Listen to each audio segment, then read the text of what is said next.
And now, Michigan Reimagined with Chris Buck. You know, way back in September of 2018, I interviewed a new startup company aiming to help families with autistic members navigate new surroundings. 2.5 years later, this company's flourished, staying true to its mission and expanding its offerings. Here to update us on the trajectory of Able Eyes is co-founder and CEO Meegan Winters. Welcome, Meegan. Thank you. So remind our listening audience who maybe weren't tuned in September of 18, or maybe making a note to go back and listen to that episode. What is Able Eyes and why did it start?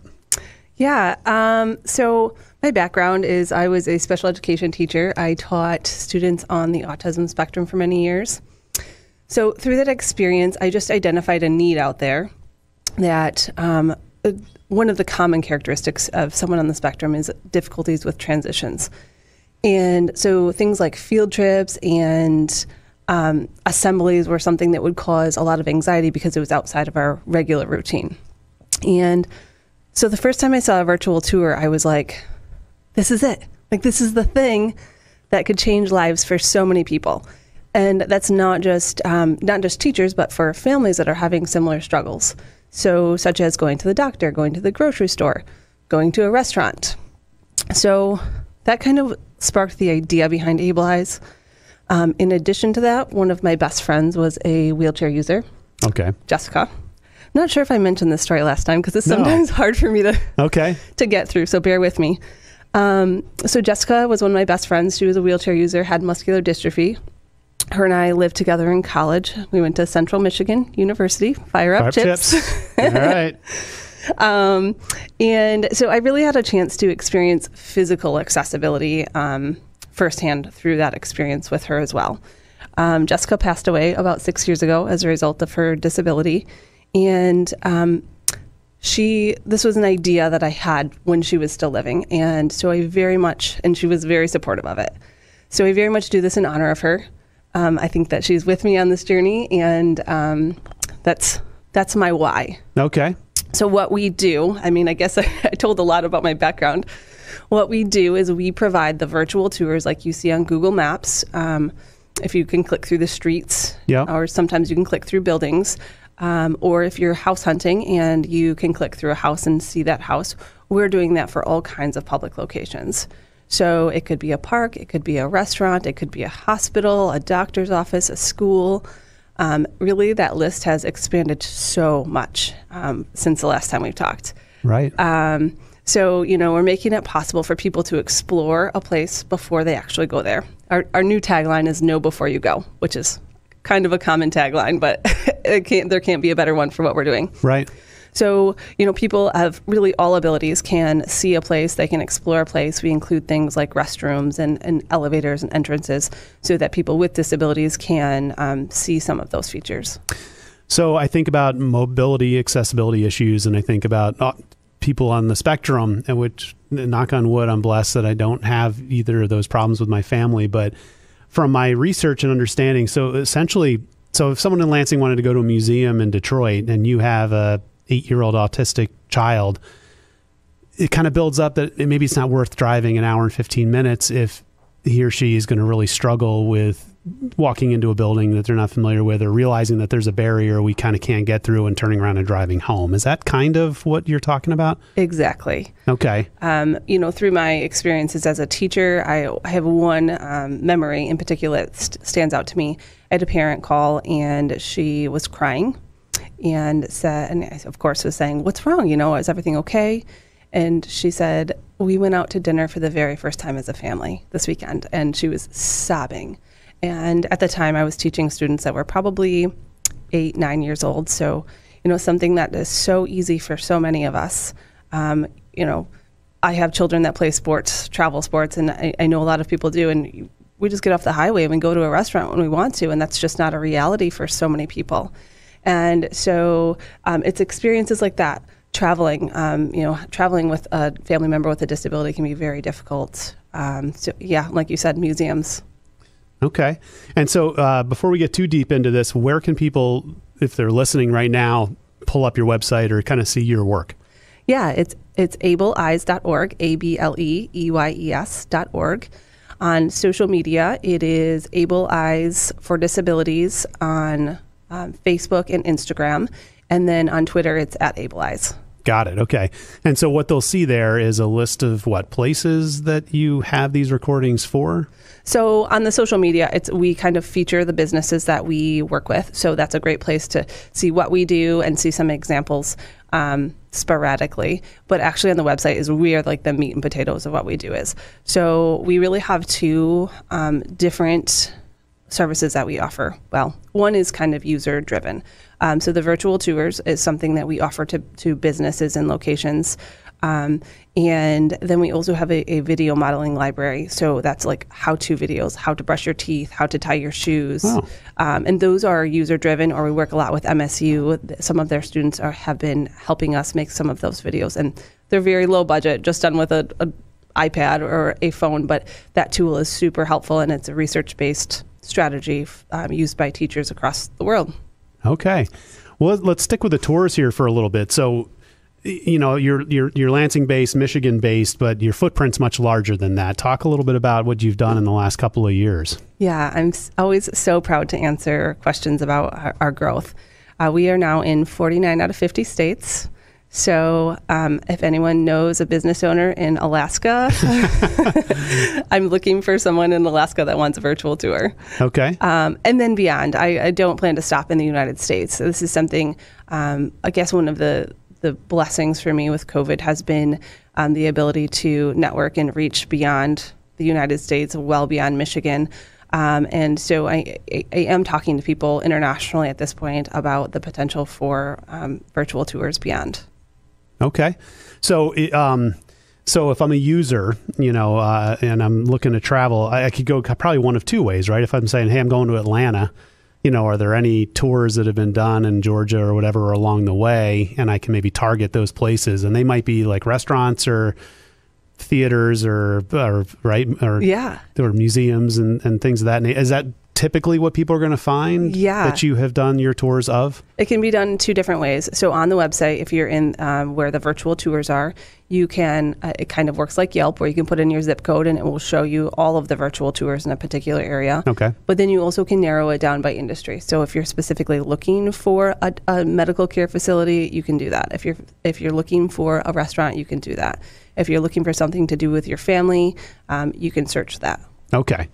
Or you could say, let's pick our destination based on the volume of tours that are in. Okay, Nashville has more than Memphis, so let's go to Nashville, right? I mean, so you could use it that way as well. Yeah, and one of the great ways that we are partnering with areas and cities, and we work with the Lansing Conventions and Visitors Bureau, is working with DMOs and CVBs to attract travelers through the virtual tour. So the Lansing CVB uses our virtual tours on their website. So if any travelers come from out of state and they go to that website, and there is also our virtual tours might be on there as well.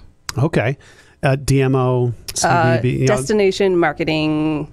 I don't actually know what the O stands for. Organization? Yeah, maybe. Destination. And then Convention and Visitors Bureau. Got it. My apologies. I am a teacher, and I teacher by heart, and so I always speak in acronyms. Nope, and that's fine, but just for the listeners who don't know. Okay, so the Convention and Visitors Bureau does that, conventions and visitors, as a portal to people inbound to an area, so they can be a great liaison for you to say, these are the top 20 attractions that people come to Lansing for. Let me put you in touch with these managers of facilities or business owners or whatever, and get you on that site. And that is benefits Lansing as a region. And then we have it on our website. The business has access to that tour for their website. And then they're also getting the views from the Conventions and Visitors Bureau website. So there's a lot of different hits for that virtual tour. Got it. Okay. Now that you've been doing this for a couple of years, do you have any way to truly measure success? I mean, I know that, the more you do and you've explained your why, but I'm thinking about, say, a small business. Do they ever say, hey, my traffic was this before the video tour, and now that I've done this, I've had an uptick in business? Do you get any of that feedback? Yeah, absolutely. And it goes the other way around too. We have access to the analytics on the back end.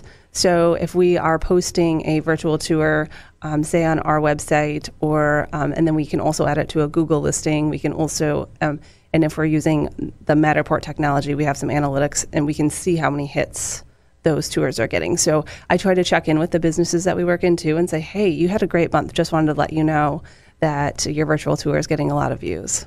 Excellent.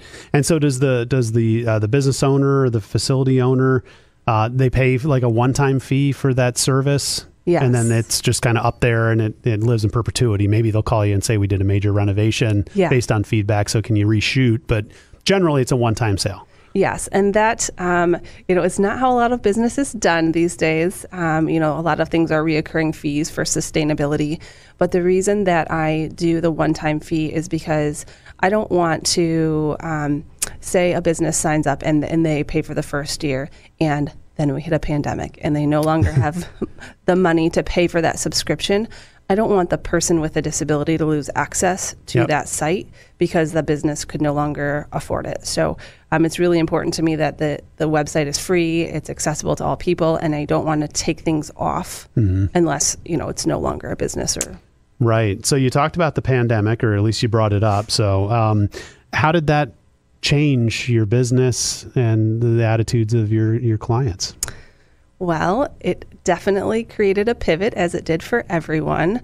When I first started Ableize, I was really focused on autism and physical disabilities and how it could help like those two groups. Since then, it has, it helps so many people. It helps all people. It's not just someone with a disability. Prior to COVID, the CDC statistic for adults with disabilities was 25%. And that includes invisible disabilities such as autism, anxiety, depression, post-traumatic stress. And I can't imagine what that number is going to be coming out of this pandemic. So I've had businesses reaching out to me for a little bit different reasons. I had a grocery store reach out and say, we're a smaller grocery store. We want to show our customers that we are taking safety very seriously. Right. And they have all the plexiglass and the one door in, one door out. And so they came to us with the intent of they wanted to show off their safety precautions to draw in more customers. And then the other one specific example I have is assisted living facilities. They used to rely on in-person tours to draw new clients, and that's no longer a safe option. Right. So having something like a virtual tour can be really beneficial in that industry as well. That makes a lot of sense. Yeah, giving tours in a facility like that are probably off limits during the abyss of the pandemic, and for people to be able to take a virtual tour, because at least my understanding of it is you can really see everything, right? These videos, or these 3D tours, you can pivot up, you can look in corners, you can see the bathrooms, you can see offices and elevators and water fountains, restaurants, all of that, right? Yeah, and we can even add other media within the tours. So there can be hotspots within the tours that has information. So let's say an assisted living facility, for example, we could, say this is the salon, and these are the services that you can get at the salon, and this is the eating area, and these are the meals that are served here. So it can have some information, it can have links, it could have videos, it could have text. So we can offer a lot of information within those tours as well. Right, that makes sense. Yeah. Right. Okay. So ableize.org, is that right? Yes. This is a website where people can learn more. And so is it now at a point where it's mostly just inbound? People are calling saying, I want what you've got because I've heard about it and I know I have a need? Or how does your sales process kind of work? How do you market? I would say it's about half and half. I do a lot of networking and again, now through this pandemic, networking internationally. And of course, just want to spread the word, because the more people that know about what we're doing, the more people we can help. And then about half of it is incoming based on word of mouth. So the businesses reach out. They say, I want a virtual tour. Again, they pay the one-time fee. We put the tour on our website. We provide it to them. We promote their website, or we promote their virtual tour so that other people can see it. We provide a decal with a QR code that would allow a person to, for example, the Michigan History Center right here downtown. Has a virtual tour, and when you arrive there, you can take your phone and hold it up to the QR code, and you could actually tour the museum beforehand if there was some anxiety before entering. Okay. So we provide a proposal and then move forward with the virtual tour.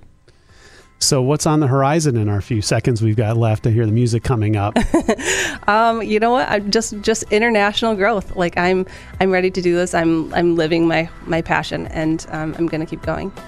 Everyone needs to find that. That's great. And we got to get Alaska, right? Yes, I'm on Alaska. a mission. I need our listeners to look for a spot in Alaska that needs a virtual tour. There've got to be great people up there who have sure this of it. need.